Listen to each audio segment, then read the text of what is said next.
So, didn't realize where most of my sharing would be of my faith. Most of the sharing of my faith actually took place on the bus on the way to different jobs. The drivers called me preacher man, and you had a captive audience. I never preached at everyone in the bus, though. That wasn't a comfortable thing for me to do. Instead, I just was my old friendly self and struck up a conversation about any old thing. Inevitably, with a little practice, all things lead to the gospel.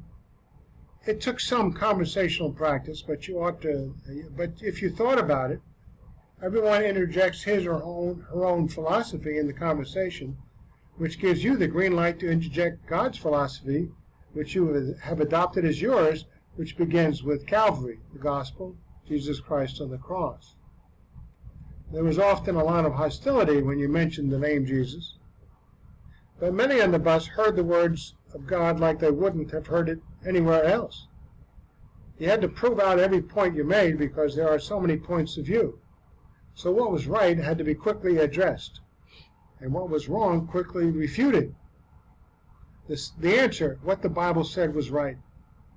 Now, you often had to defend the reliability of the Bible, a little bit of memorization work. I had done my homework in anticipation of this.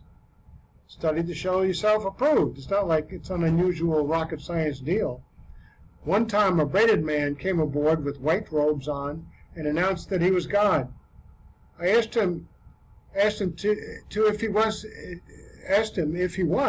to tell me what Hebrews 26:15 says. The word "to" there doesn't belong there. I asked him if he was God, then to tell me what Hebrews 26:15 said. All right, go ahead and look it up, please. Hebrews 26:15.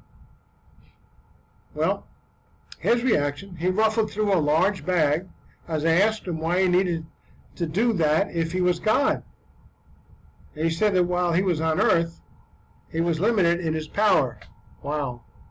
Have all the answers, don't you? So he pulled out a book that had many different religious books in parallel columns. After a minute or two, he looked up and said there wasn't any Hebrews 26:15. It didn't go that far. Guess what I said? If you were God, you would have known that. He got up out of his seat. Uh-oh. This sometimes happens.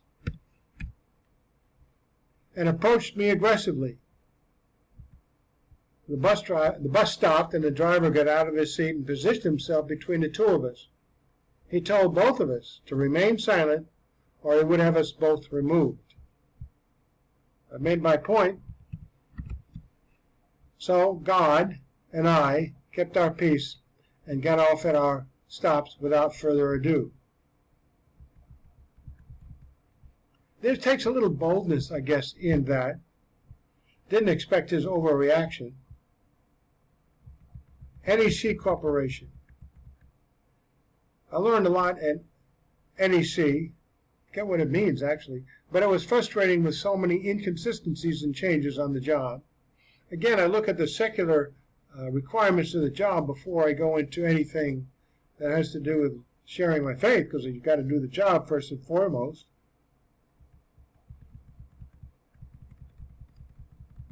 I stayed there a long time. When our department was moved to another aisle, the veil of silence was lifted. I apparently stayed there for a while. People are really strange. Try and get to know neighbors in your apartment complex or neighbor. Same problem. So what I recall this now. Originally started out, employees called it the company of never-ending change. My duties rapidly expanded from simple data entry to managing the spec library. I found hundreds of specs missing in the database index. With the training I received in writing simple routines in database, I was able to reinstate them. When I started to learn DBase beyond simple commands, Denise became hesitant to teach me any more. She was afraid of how well I learned. That's the diligent side of the Christian life in your temporal job. Trial and error, code books, and outside help, and I was able to set up an entire DBase site to do the tasks I was assigned to do. But the more I succeeded, the more distant Denise became. That's what you have in the workplace all the time.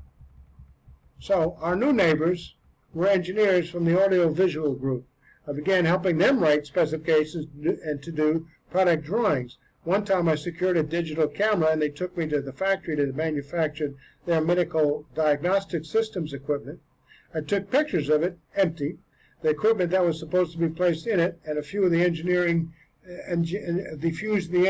in charge. I pixeled all of this together into a finished product with installation instructions. My first draft submitted for approval, however, had the engineer, the picture of the engineer, I put the picture of the engineer inside the cabinet. You know, I did this as a joke. I took a little attitude here. I think Christians should have somewhat of a sense of attitude, humor. Engineers can laugh. I can prove it. And they loved it. So Denise often asked me to do special favors with this newfound knowledge that I gained. Homework for her kids, entertain her little boy when he spent the day at work. One time I put a picture of a dead uncle into a recent family reunion photo for her. I put him behind some guy sitting on a tool with his forearm resting on the man's shoulder. It got interesting reactions. However, the assignment ended just about the time we were to move into a new building, and an engineer was brought in to take over my expanded duties. That's what happens. You get so good at it. You're doing an engineer's work, and they said, well, he can't do that. He's just a temp. So I thought he was going to do his own thing for a while, but he kept taking what I did and redoing it, putting his name on it. Nothing new. The rule was max 60-day temp rule, and they kept me on for 2.5 years. But you got opportunities to share your faith. Well, at the time, I was going to a church, a Methodist church. The Northgate United Methodist Church was just down the road. From where I lived, I finally visited the adult Sunday school class from where I lived. I visited the adult Sunday school class and found myself in what reminded me of a college roundtable discussion. It was interesting. Everyone had an opinion. The book under discussion was not the Bible, though, but a philosophy book. This is typical of United Methodism, a philosophy book that included a few references to the Bible. It grossly misrepresented the Bible. My points reflected what I had studied in the Bible, and many resented what I said. Everyone challenged me to stop being so narrow-minded. I retorted that being narrow-minded was not always bad. For example, I said that I was sure that everyone in the room was narrow-minded about eating every day and breathing and not going to hell. See? So being narrow-minded about the truth cannot be a bad thing all the time. Nevertheless, everyone kept on me for not permitting equal weight with everyone's opinion. It struck me that everyone was narrow-minded about my point of view, though. So, one lady admonished me to judge not, that I would be judged. I responded that the Bible commanded one to be a good judge of many things. Excuse me while I get my lunch here. Be right back.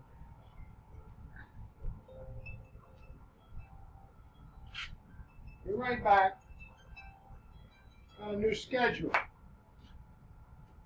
Gotta eat in between schedule.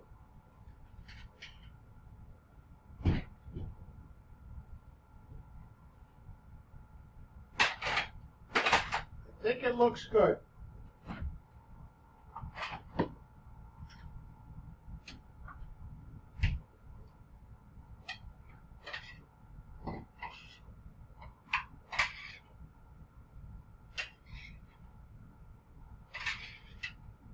All right.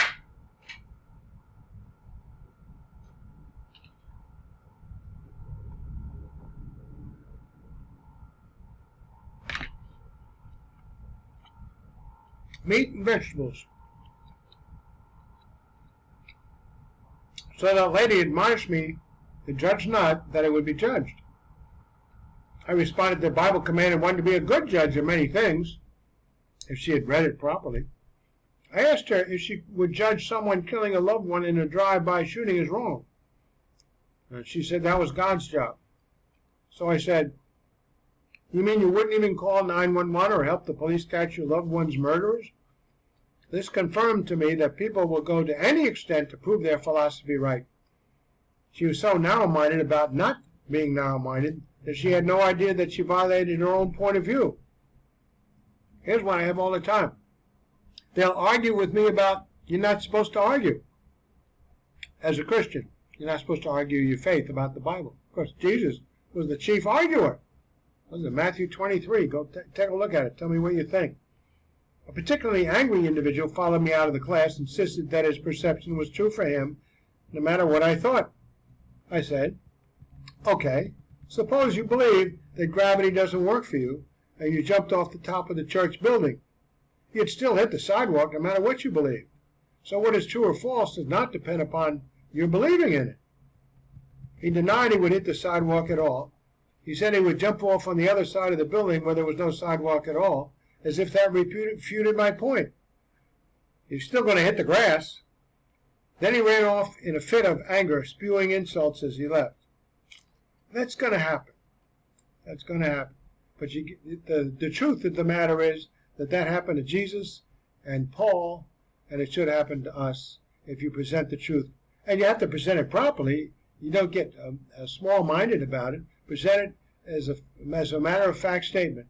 I was given a chance to prove out that my narrow point of view on how to interpret the Bible was correct that next week. See, it panned out. So I brought in a lesson that Sunday into the pastor's office to make copies for the class. The senior pastor came in while I was making copies and asked me what I was copying. I told him, and he immediately took offense. Who do you think you are? He said. How many doctorate degrees in theology do you have? He asked. I found out he had 2. One was Buddhist and the other was United Methodist, a Christian. I didn't answer. He said he had 2 and asked me why I had the audacity to think that the Bible is authoritative over any other book. I gave him a few points about its inerrancy, its perfect harmony amongst all 66 books, and its perfect record of predicting the future in every detail without a single error. See, now here I'm talking to a pastor. His face turned red as he approached me. I was just about finished making my copies and turned away from him to leave, but his hands came up around my throat as I moved toward the door. I could feel my body being shaken as he gripped tight, as his grip tightened. I said, I think I can make it out the door without any help, kind of making a joke out of it. I wasn't really in danger of being hurt yet. My voice sounded like a cartoon because its grip was so tight around my voice box that I didn't have the opportunity to fully pronounce my words. He just kept tightening his grip. I kept my hands at my side because I didn't want to make this into a brawl, but I wasn't sure how long I could remain defenseless. Daddy, what are you doing to him? Came from the open door. He immediately let go of me and I left the room. His daughter came in and lectured him about this. He said he was sorry as I walked down the hallway toward the classroom. I didn't feel in the mood to go to class, so I dropped off my copies in the class and went home. The pastor passed me in the hallway on the way out and asked why I wasn't going to attend service that morning as if nothing had happened. I mumbled something and left. Time to move on. The Methodist Church originated with John Wesley and a Bible-believing tradition. Now that tradition here was long gone, and what was left was a hatred for what started it. So I moved downtown to the next Methodist church. Well, I'd been attending Sunday school at the 2nd Street United Methodist Church in Irving for a while. One day the Sunday school teacher asked me not to participate anymore because the class always waited to see what I had to say when comments were requested. He said he wanted everyone to offer their opinions as to what the Bible said. Sound similar? He said my presence there inhibited everyone from participating. I said I always waited for anyone who wanted to respond before I spoke up, and that was true, and he admitted it. But he insisted on a gag order. It doesn't pay to know too much Bible in some churches. On the road again. See, but I could have been quiet. But when you know so much, that's your authority to go and speak up, but in the proper fashion, and that's what I did.